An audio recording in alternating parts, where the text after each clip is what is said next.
സമരം 80ാമത്തെ ദിവസത്തിലേക്ക് നീങ്ങിയിരിക്കുകയാണ്. എന്താണ് ഇപ്പോഴത്തെ അവസ്ഥ? ഇതിനൊരു പരിഹാരത്തിനുള്ള ഇത് കാണുന്നുണ്ടോ?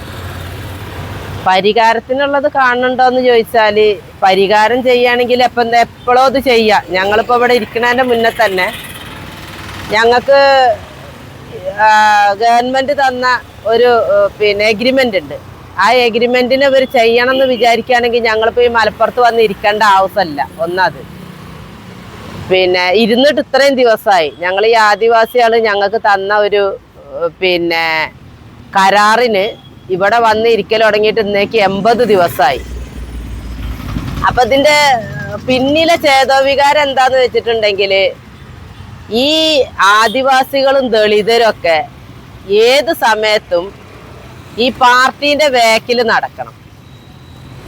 അപ്പൊ ഇവർക്കൊക്കെ നല്ല രീതിക്കുള്ള ഒരു ജീവിത മാർഗങ്ങൾ ഉണ്ടാവുകയാണെങ്കിൽ തന്നെ അത് ഇവരെ കൊടി പിടിക്കാനും ഇവരെ വേക്കിൽ ജയ് വിളിക്കാനും ആളുണ്ടാവൂല.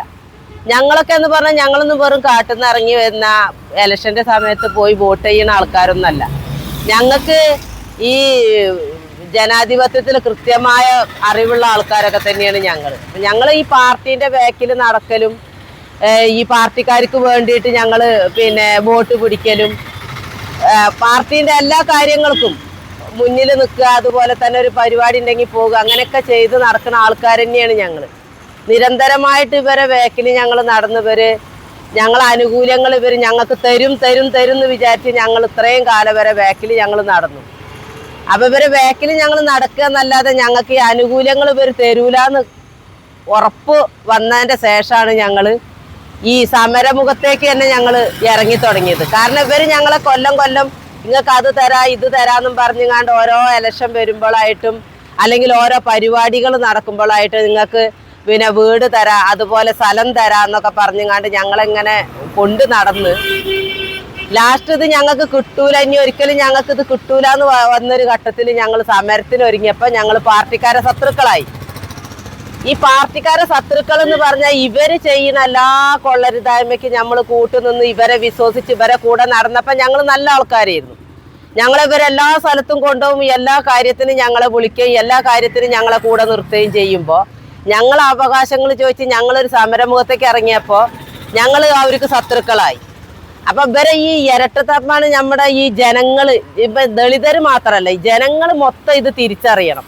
കാരണം നമ്മൾ ഇവരെ വേക്കിൽ എത്രത്തോളമാണ് നടക്കുന്നത്, അത്രത്തോളത്തോളം നമ്മളിവർ ചവിട്ടി താത്താനാണ് നോക്കുന്നത്. ഇതിൽ കുറച്ച് പേര് ഇവരെ ഈ അടുത്തറിയുന്ന കുറച്ച് പേർക്കും അവരെ കുടുംബങ്ങൾക്കും മാത്രമേ ഇതിനകത്ത് രക്ഷയുള്ളൂ. അല്ലാതെ നമ്മൾ ഈ പാർട്ടീനെ വിശ്വസിച്ചങ്ങാണ്ട് ഇപ്പോൾ കേരളത്തിൽ ഇപ്പോൾ 10 വർഷമായിട്ട് ഇതാക്കണ, ഇനി 8-9 മാസം കഴിഞ്ഞാൽ 10 വർഷം തെയ്യാൻ പോവുകയാണ്. അപ്പം ഈ ഭരിച്ചും കൊണ്ടിരിക്കുന്നത് ഒരു കമ്മ്യൂണിസ്റ്റ് പ്രസ്ഥാനമാണ്. കമ്മ്യൂണിസ്റ്റ് എന്ന് പറഞ്ഞിട്ടുണ്ടെങ്കിൽ കമ്മ്യൂണിസ്റ്റുകാർ പാവങ്ങൾക്ക് ഒരുപാട് മഹാന്മാർ ത്യാഗം ചെയ്ത് അവരെ ആനുകൂല്യങ്ങൾ വാങ്ങിക്കൊടുക്കാനും അവർക്ക് വേണ്ടി രക്തസാക്ഷിത്വം വഹിച്ച ഒരുപാട് മഹാന്മാരുണ്ട്. ഇപ്പൊ ചെയ്യുന്ന പാർട്ടിക്കാരെന്താണെന്ന് വെച്ചാൽ ഈ മഹാന്മാരെ പേരും പറഞ്ഞിട്ട് ഈ ആദർശവും പറഞ്ഞിട്ട് സ്വത്തുക്കൾ വാരിക്കൂട്ടാനും കട്ട് തിന്നാനും പാവങ്ങളെ ഇല്ലായ്മ ചെയ്യാനാണ് നോക്കുന്നത്. ആ ആദർശമാണ് ഇവർ പറഞ്ഞുകൊണ്ട് നടക്കണം. അല്ലാതെ ഒരൊറ്റ പാർട്ടിക്കാർ ഒറ്റ നേതാക്കന്മാർ കമ്മ്യൂണിസ്റ്റിന്റെ യഥാർത്ഥ ഒരു സഖാക്കൾക്ക് ഇപ്പത്തെ ഈ ഭരണത്തിൽ ഒരിക്കലും മനസ്സിൽ സംതൃപ്തി ഉണ്ടാവില്ല.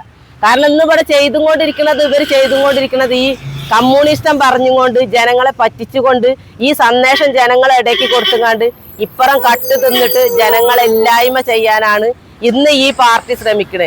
യഥാർത്ഥ കമ്മ്യൂണിസ്റ്റ് ഭരണമാണ് ഈ കേരളത്തിൽ നടക്കണമെന്നുണ്ടെങ്കിൽ ഇന്ന് ഞങ്ങളെപ്പോലത്തെ ഈ പാവങ്ങളെ ഒരു ദിവസം പോലും ഇവിടെ ഇരുത്തൂല. അത് ഈ കേരള സമൂഹം മൊത്തം മനസ്സിലാക്കിക്കോളി. ഇന്ന് നിങ്ങളോലൊക്കെ തോളിൽ കൈയിട്ട് നടക്കുന്നുണ്ടെങ്കിൽ നിങ്ങളെ കുടുംബത്തിലെ നിങ്ങളെ സമുദായത്തിന് ഒരാവശ്യം വരുമ്പോൾ അത് ചോദ്യം ചെയ്ത് കഴിഞ്ഞാൽ നിങ്ങൾ അവർക്ക് ശത്രുക്കളാവും. ഇപ്പൊ ഞങ്ങൾ അതേമാതിരിക്ക് തന്നെ ഓല തോളിലും കൈയിട്ട് ഓല കൂടെ നടന്ന ഞങ്ങൾ ഇന്ന് അവർക്ക് ശത്രുക്കളായിട്ടാണ് കാണുന്നത്. കാരണം ഞങ്ങളെ അവകാശങ്ങൾ ചോദിച്ചപ്പോൾ ഞങ്ങൾ ശത്രുക്കളായി. അവരെ കൊടിയും പിടിച്ച് അവരെ കൂടെ നടക്കുമ്പോൾ ഞങ്ങൾ അവരെ മിത്രങ്ങളാണ്. ഞങ്ങൾക്ക് എന്താ വേണ്ടതെന്ന് വെച്ചെങ്കിൽ അവർ ചെയ്തു തരും. എന്താണ് വേണ്ടതെന്ന് ആവശ്യം പറഞ്ഞാൽ മതി. അത് വാക്കാലെന്നും ഞങ്ങൾക്കൊരു വാഗ്ദാനമായിട്ട് അങ്ങനെ കിടക്കും. അപ്പൊ ഈ ശത്രുക്കളുടെ നമ്മൾ ഈ കേരളത്തിലെ എല്ലാ ജനങ്ങളും മനസാക്ഷിയുള്ള ജനാധിപത്യ ആണ് മുറുകെ പിടിച്ചു നിൽക്കുന്ന ജനങ്ങളുണ്ടെങ്കിൽ യഥാർത്ഥ സഖാക്കന്മാരുണ്ടെങ്കിലും നിങ്ങളിത് പ്രതികരിക്കണം. കമ്മ്യൂണിസ്റ്റത്തിൽ വിശ്വസിച്ച് നിൽക്കണ യഥാർത്ഥ സഖാക്കൾ ഉണ്ടെങ്കിൽ ഞങ്ങളെ പോലെ ഈ പാവപ്പെട്ടവരെ മെക്കെട്ട് കയറിങ്ങാണ്ട് ഞങ്ങൾ അല്ല വേണ്ടത്. നിങ്ങൾ സത്യം മറച്ചു വെച്ചിങ്ങാണ്ട് നിങ്ങളെ നേതാക്കന്മാർക്ക് കൊട പിടിക്കല്ല വേണ്ടത്. യഥാർത്ഥ ഒരു സഹാവ് ഒരു കമ്മ്യൂണിസ്റ്റുകാരനുണ്ടെങ്കിൽ ഞങ്ങളെ പോലെയുള്ള ആൾക്കാരെ ഇവിടുന്ന് കലക്ടറേറ്റിന്റെ മുന്നിൽ നിന്ന് എത്രയും പെട്ടെന്ന് ഈ പ്രശ്നം പരിഹരിച്ചുങ്ങാണ്ട് ഞങ്ങളെ ഈ പാവപ്പെട്ട ആദിവാസികളെ പറ്റിച്ച് ഞങ്ങളെ സമരം പിൻവലിച്ച് ഞങ്ങൾക്കൊരു കരാറും തന്നിട്ട് ഞങ്ങളെ ചതിച്ച് വഞ്ചിച്ച് വെച്ച ഈ സർക്കാരിനോടും ഈ ഉദ്യോഗസ്ഥന്മാരോടും നിങ്ങൾ യഥാർത്ഥ സഖാക്കളുണ്ടെങ്കിൽ ചോദ്യം ചെയ്യണം. എന്തുകൊണ്ടാണ് ഈ ഞങ്ങൾ അണികളെ ഇവിടെ ഇരുത്തിക്കണെന്നുള്ളത് നിങ്ങൾ ചോദിക്കണം. എനിക്ക് ഇവിടുത്തെ ഈ കേരളത്തിലെ കമ്മ്യൂണിസ്റ്റുകാരോടാണ് പറയാനുള്ളത്, യഥാർത്ഥ സഖാക്കളോടാണ് പറയാനുള്ളത്. നിങ്ങളൊരു നിമിഷം ഈ സത്യം മുറുകെ പിടിച്ചിട്ടുണ്ടെങ്കിൽ ഞങ്ങളെപ്പോലത്തെ ഈ പാവങ്ങളെ ഈ തെരുവേർത്ത് ഇരുത്തൂല. നിങ്ങളെ നേതാക്കന്മാർക്ക് കട്ടും കമർന്നും തിന്നാന് നിങ്ങൾ കൊട പിടിച്ചു കൊടുക്കൂല. നിങ്ങളിത് പ്രതികരിക്കണം. ഞങ്ങളെപ്പോലുള്ള ആൾക്കാർ നിങ്ങളെ കൂടെ ഇനി ഇവിടുന്ന് അങ്ങോട്ട് വേണമെന്നുണ്ടെങ്കിൽ നിങ്ങൾ ഈ സഖാക്കൾ ഇതിന് പ്രതികരിച്ചേ പറ്റുള്ളൂ. എനിക്ക് പറയാനുള്ള യഥാർത്ഥ സഖാക്കളോടാണ്, അവരോടാണ് ഞാൻ ഈ വർത്താനം പറയുന്നത്. അത് നിങ്ങൾ മനസ്സിലാക്കിക്കോളി.